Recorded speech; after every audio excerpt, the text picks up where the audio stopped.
This ancient sex practice will give you a killer orgasm, while also making you more creative. Sex is a taboo topic for most people.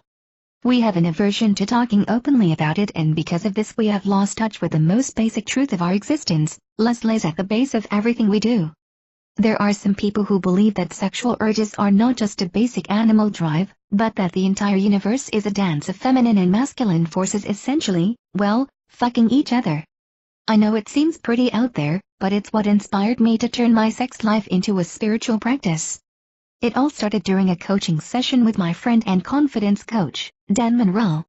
During a discussion one day, we drifted onto the topic of porn, and he told me he believes that porn ruins lives. This was an uncomfortable topic for someone who dabbled in his fair share of nudie videos. But what he had to say blew my mind. Erectile dysfunction, depression and addiction are just some of the prominent problems of people who watch porn long term. I thought I was in the clear since I only watched softcore point of view videos. But that was not the point. The main reason that porn was so toxic was that it was taking the most sacred form of human expression and turning it into another form of consumerist fodder. Porn is taking most sacred form of human expression and turning it into another form of consumerist fodder. To ancient sex practice. It was from that moment on that I decided to quit porn and start a practice of sexual meditation. When I learned to tune into my experience in the present moment, without a fantasy to escape into, I felt truly alive. It was this palpable feeling of freedom from such a limiting constraint that led me to a more advanced form of conscious sexuality. Sexual alchemy. During an internet spiral, I stumbled across a website that focused on ancient techniques to harness the power of sexual attraction. The site explained that almost all mystical traditions had some form of sexual alchemy, where the practitioner would raise their sexual energy up the spine to nourish their higher energy centers for creativity and spiritual progress. Ancient techniques involved raising sexual energy up the spine, nourishing higher energy centers for creativity and spiritual progress. 3. Ancient sex practice. Napoleon Hill, in his book Think and Grow Rich, dedicated a whole chapter to sexual transmutation.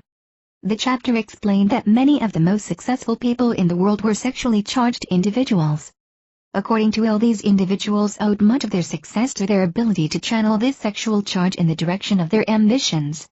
To do this, a person would use a technique that takes the sexual energy, which resides in the reproductive organs, and raise it up the spine to the crown of the head and back down again, thus completing the energetic orbit in the body. So I decided to try it out for myself. A chapter in the book Think and Grow Rich claimed that many successful individuals owe their accomplishments to channeling their sexual energy. So I decided to try it out for myself. 4. Ancient sex practice.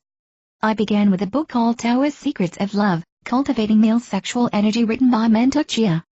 There is also a female-centered version of the book called Healing Love Through the Tao, Cultivating Female Sexual Energy. Within the book, Chia talked about the long-lost practice of transmitting the base energy that is generated by male sperm and using that energy for creative purposes. The problem with sex for men is that the sperm, and its vital energy, is lost upon orgasm. Chia lays out the methods used by ancient Taoist monks to maintain the sperm during intercourse while still having a killer orgasm. 5. Ancient sex practice. The website, Sexual Kung Fu, breaks down the two most fundamental methods of sexual alchemy, testicle breathing and scrotal compression. They are mostly preparatory methods for generating and channeling the vital energy, not for maintaining it, during sex. The effect that this method has had on my life since learning it has been absolutely profound. I feel so much more alive and vital than I did before. I have much more confidence and clarity when it comes to my relationships and connection with other people.